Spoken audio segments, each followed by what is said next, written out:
Marie Casadebé. RFI en édition spéciale pour mieux comprendre ce qu'il s'est passé ce matin au Gabon. Plusieurs officiers de l'armée se sont emparés du siège de la radio nationale à Libreville, ont passé un message annonçant la prise du pouvoir avant d'être arrêtés, pour certains tués, pour d'autres arrêtés, donc quelques heures seulement après cette annonce. Dans un instant, Flavien Enongwe, ambassadeur du Gabon en France, et Laurence Dong, membre de l'ONG Tournons la page Gabon, seront nos invités.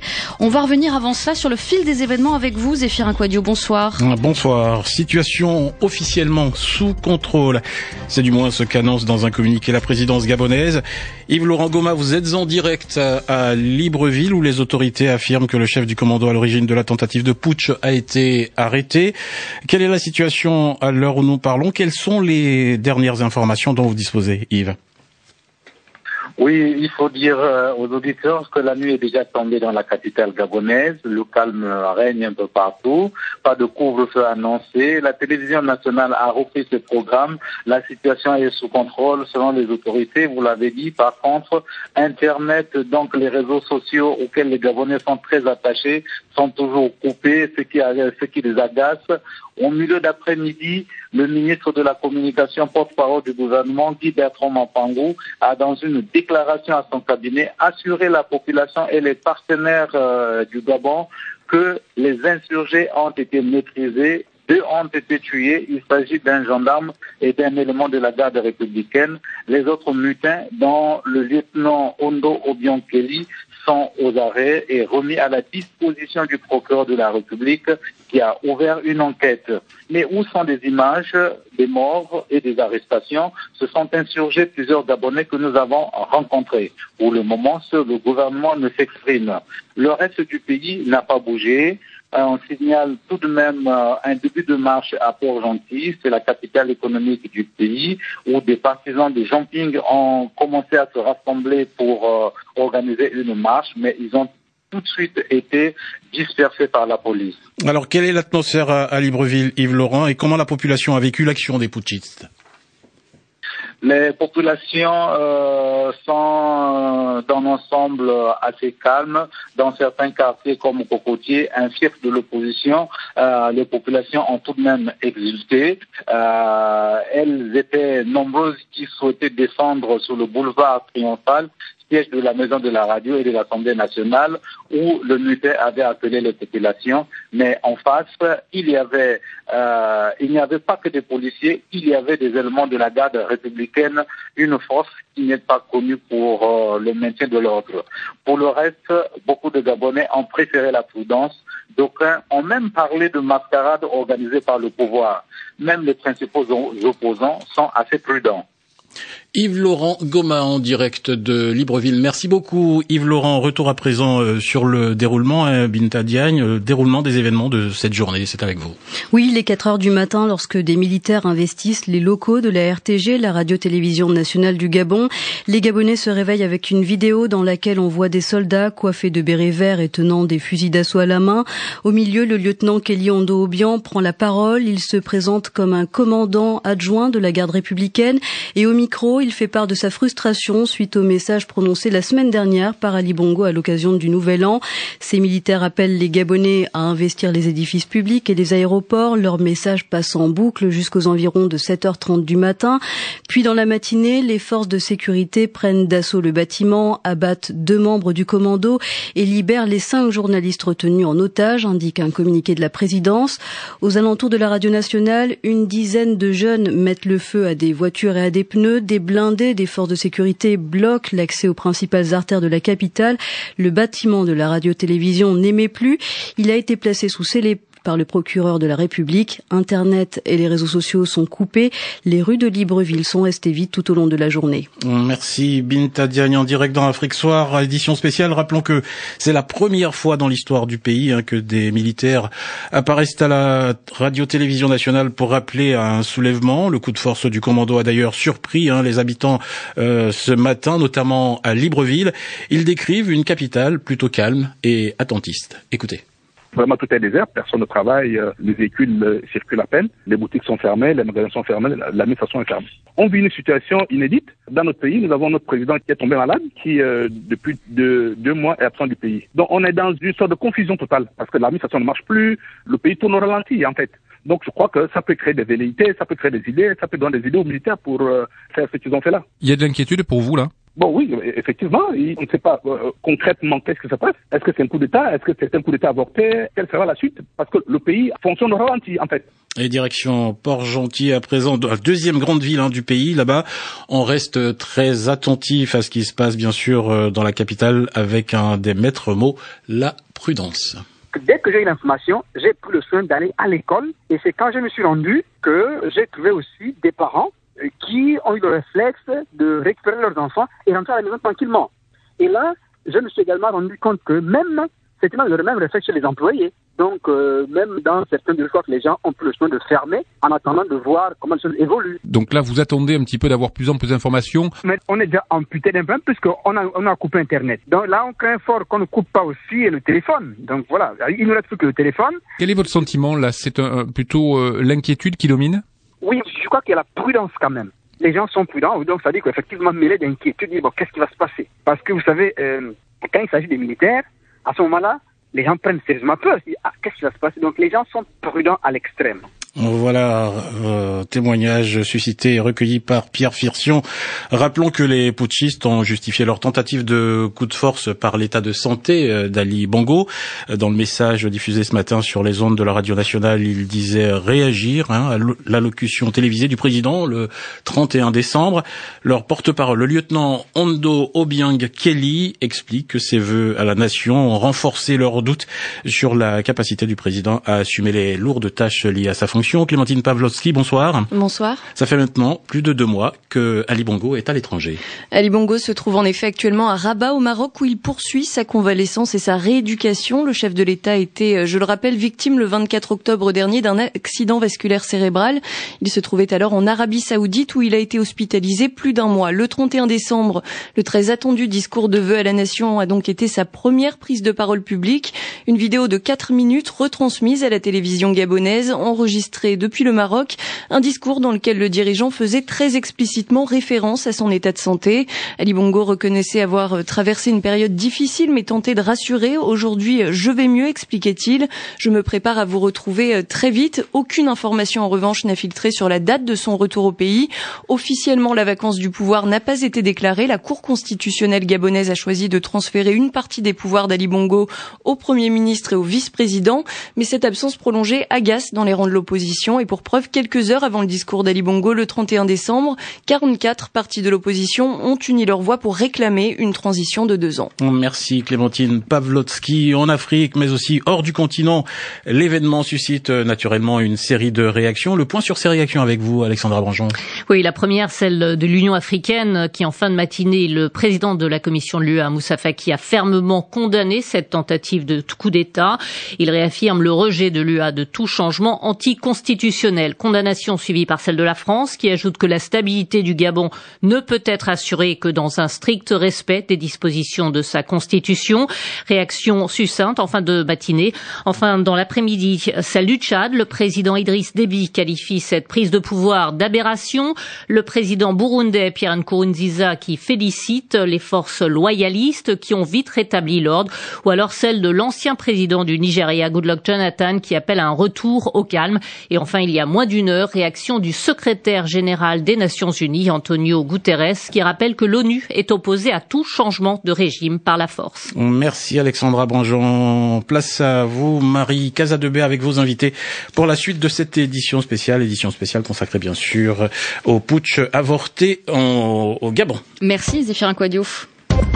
Édition spéciale sur RFI, Marie Casadebé. Et en studio avec nous, Flavien Enongwe, ambassadeur du Gabon en France. Bonsoir monsieur. Bonsoir. Et Laurence Dong, bonsoir. Bonsoir. Membre de l'ONG Tournons la page Gabon. Je voudrais d'abord vous faire entendre un extrait du discours tenu par le lieutenant Kelly Ondo Obiang, chef des putschistes ce matin, donc sur la radio nationale gabonaise. Le mouvement patriotique des jeunes des forces de défense et de sécurité, soucieux de sauver la démocratie en péril, a décidé ce jour de prendre ses responsabilités afin de mettre en déroute toutes les manœuvres en cours visant la confiscation du pouvoir. Dans quelques heures, nous mettrons en place un Conseil national de la restauration après consultation de toutes les forces vives de la nation afin d'assurer la continuité de l'État et garantir au peuple gabonais une transition démocratique. Le lieutenant Kelly Ondo Obiang disait en substance vouloir mettre un terme au vide politique au Gabon. Comment avez-vous compris le geste de ces putschistes, ce mouvement patriotique des jeunes de défense et de sécurité, comme il se présentait ce matin à la radio nationale? Flavien Enongwe, je vais d'abord vous donner la parole. Avec beaucoup de tristesse, vous savez, nous n'avons pas une tradition de l'immixtion des militaires dans le débat politique. Depuis l'épisode malheureux de 1964, nous avons connu une période où les militaires font leur travail dans les casernes. Et aujourd'hui, au petit matin, comme vous venez de l'expliquer, une poignée de militaires de la compagnie d'honneur de la garde républicaine s'est signalée pour annoncer ce qu'elle a pu annoncer. Mais il est clair que il faut s'en féliciter. Les forces de sécurité ont rapidement mis un terme à cette aventure en intervenant promptement pour rétablir l'ordre. Et aujourd'hui, on peut le dire clairement à la suite de ce que le gouvernement a donné comme communiqué, le calme règne à Libreville et demain, je ne doute pas que les Gabonais reprendront sereinement le chemin de travail. Vous avez écouté comme nous le message du chef des putschistes, donc maintenant en prison, arrêté. Qu'est-ce que vous retenez de son message? Il durait pas très longtemps, mais il était assez dense. Oh, il n'y a rien à retenir si ce n'est une aventure. Vous savez, le chef de l'État est malade. Ce n'est un secret pour personne. Mais il n'est pas interdit à quelqu'un d'être malade. Je trouve d'ailleurs, avec beaucoup de commisération, la mise en scène d'un certain nombre d'acteurs, notamment politiques, qui pensent que cette situation... On ne choisit pas d'être malade et chacun de nous peut être au rendez-vous de la maladie. Moi, je suis devant vous, mais rien ne dit que demain je pourrais être en vie. Et donc, dans un proverbe chez nous qui dit, lorsque on n'a pas traversé la rivière, il ne faut pas se moquer de celui qui se noie. Flavien Enongwe, je vous propose qu'on revienne un tout petit peu plus tard sur la situation effectivement du chef de l'État, qui était évidemment au cœur du message des putschistes, mais sur cette forme aussi de prise de parole, de prise de la radio nationale et d'annonce même de coup d'État. Madame Dong, comment vous avez compris le geste donc de cette poignée de militaires? Je voudrais citer ici pour commencer la Déclaration universelle des droits de l'homme, en son article 35. Cette déclaration dit « Quand le gouvernement viole les droits du peuple, l'insurrection est pour le peuple et pour chaque portion du peuple le plus sacré des droits et le plus indispensable des devoirs. » Et il est dit que quand on est dans une situation d'oppression, certes, le Gabon n'a pas la coutume des coups d'État militaires, mais il a l'habitude des coups d'État militaro-électoraux. Parce que ceux qui sont aujourd'hui au pouvoir n'ont jamais été élus. Et la crise électorale de 2016 n'a jamais pris fin. Depuis 2016, ces militaires qui ont pris le pouvoir n'ont tué personne. Alors mais c'est comme ça que vous comprenez finalement ceux qui sont au pouvoir aujourd'hui sont là, ils sont assis sur le sang et la misère des Gabonais qui, à chaque fois qu'ils veulent exprimer leur désir de changement, parce que ça fait quand même 50 ans qu'une même famille, qu'un même système prédateur, kleptocrate, humilie toute une nation, pille les richesses d'un pays parce qu'il y a une oligarchie qui a choisi de s'enrichir.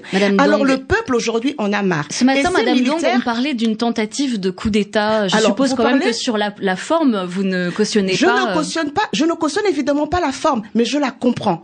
Parce que j'ai plusieurs fois dit dans les médias internationaux qui ont l'habitude de me recevoir, je disais attention. J'ai même fait des conférences pour sensibiliser la population sur le risque de ne pas répondre à la violence par la violence. Je l'ai fait, les vidéos existent.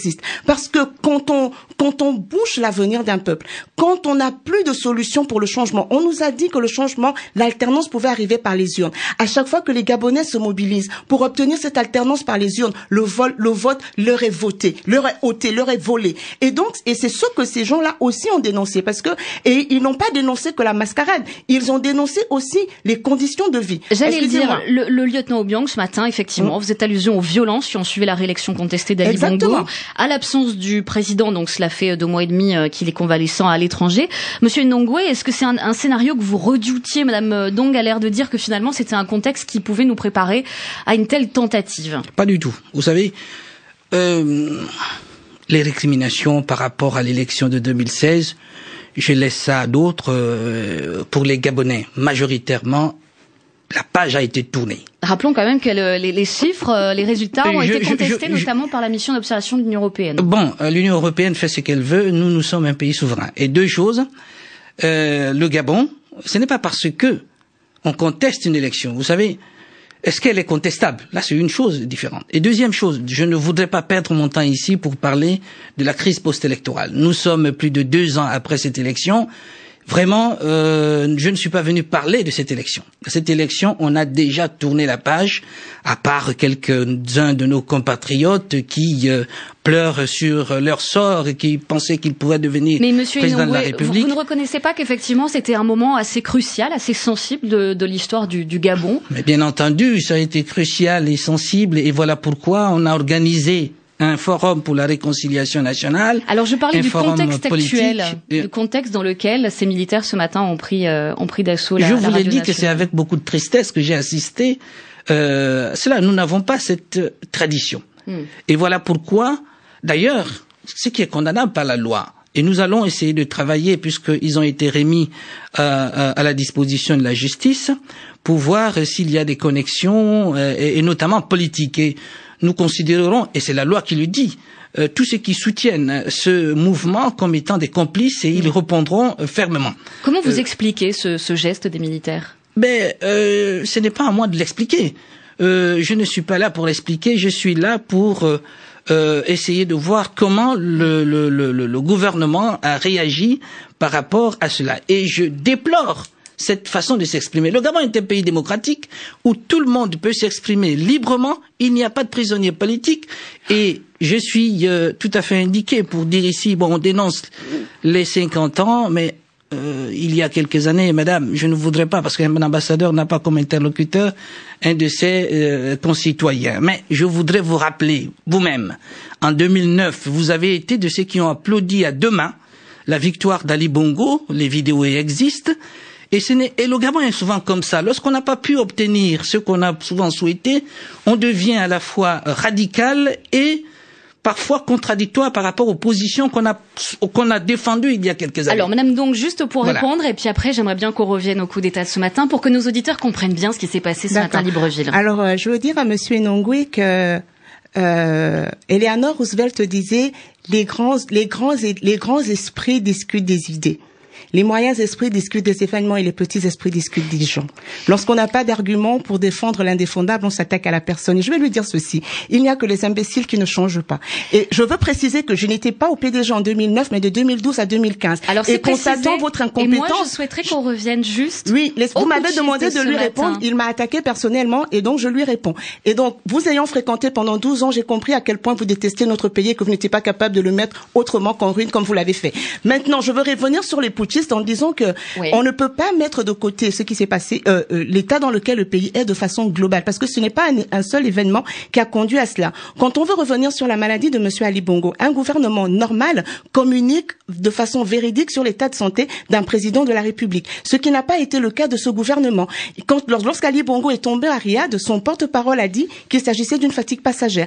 Ensuite, il s'est agi d'une fatigue sévère, diagnostiquée par les médecins parce qu'elle était devenue une maladie. Ensuite, il s'est agi de saignements dont on n'a pas précisé l'endroit où ils avaient eu lieu, pour qu'au final, le 31 décembre, on nous présente un malade qui a fait un accident vasculaire cérébral. Donc pour vous, la communication a nourri cette inquiétude. La communication continue d'être opaque, et ils nous ont habitués à ça. Même la communication autour du coup d'État. Parce que lorsqu'on dit que le ministre de la Communication, porte-parole du gouvernement, s'est exprimé pour dire que tout est sous contrôle, il a d'abord fait via un média français. Il ne s'est pas exprimé sur les médias locaux, alors que la télévision leur appartient. Il aurait pu le faire.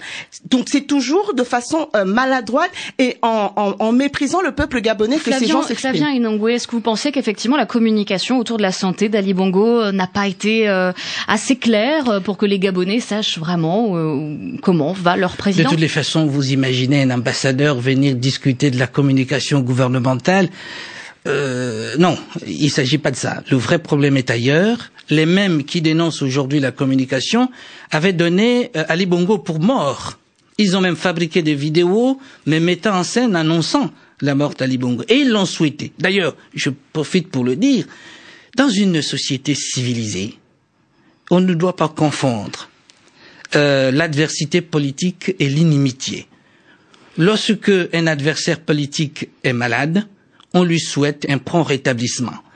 Et je suis très frappé, et ça c'est contraire à nos usages et à nos coutumes, qu'on puisse souhaiter la mort de quelqu'un, et ça a été fait par des gens dont on pouvait imaginer qu'ils étaient des adversaires politiques. Mais bref. Monsieur Inongwe, Madame Dong, je vous propose juste que l'on revienne sur ce qui s'est passé ce matin à Libreville.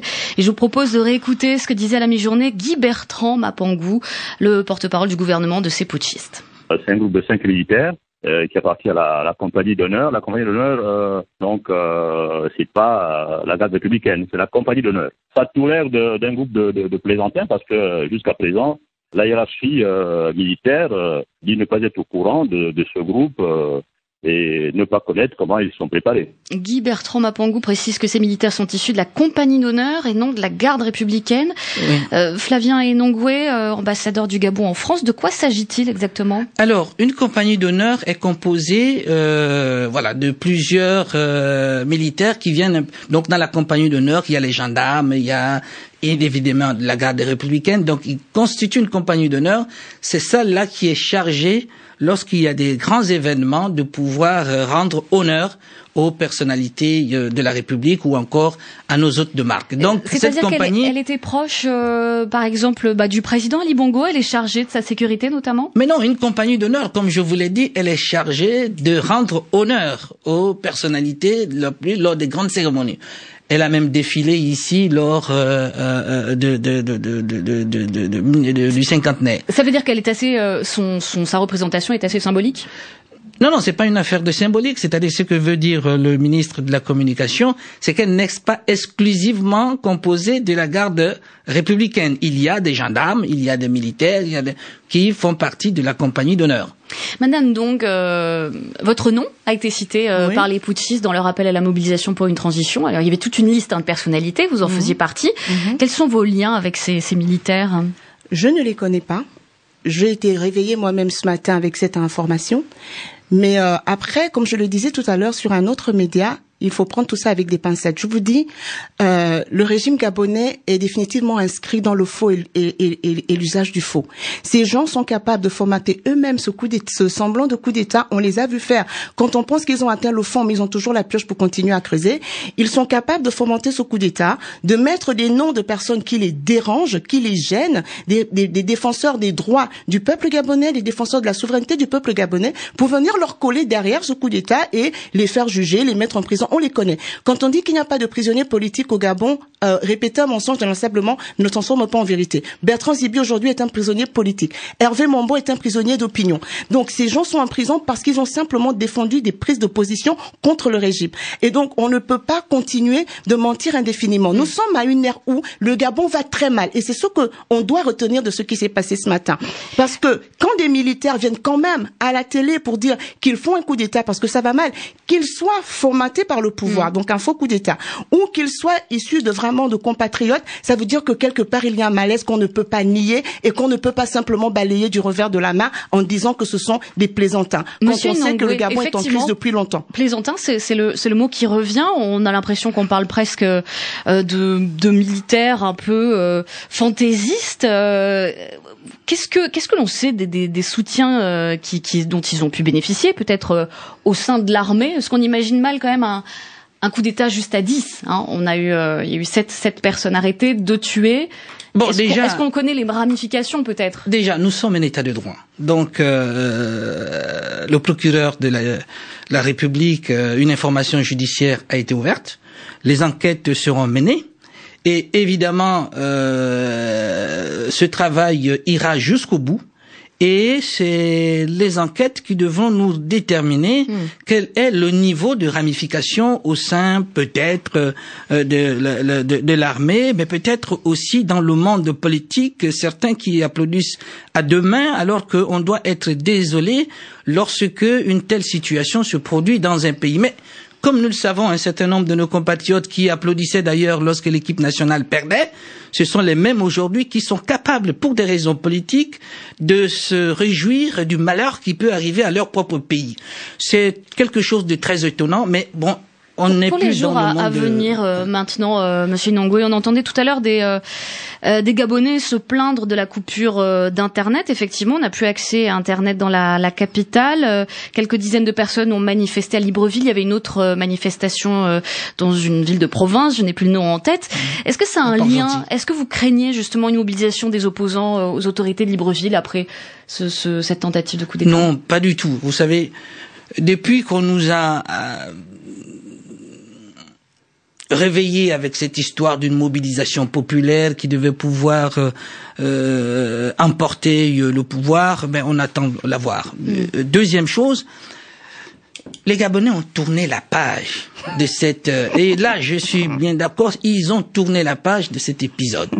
Et il y a eu une deuxième élection, celle des législatives. Et d'ailleurs, au cours de la semaine, il va y avoir l'installation du nouveau bureau de l'Assemblée, une assemblée qui comporte des opposants et qui sont allés à des élections.